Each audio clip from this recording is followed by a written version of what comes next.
Hey guys, in the last video we saw about inheritance.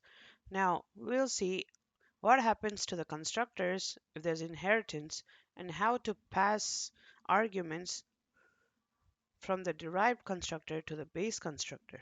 Previously we saw these two classes, so let's work with that. Now an animal, suppose it needs a name.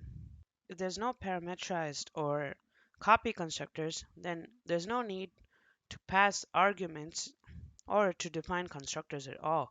But suppose it needs parameters such as an object or other items. Let's see how that works.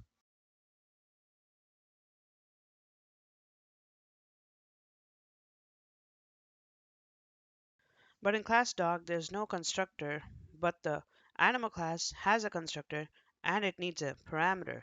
So how do we pass that? We define a constructor here and colon, then we call the animal constructor and pass the name like this.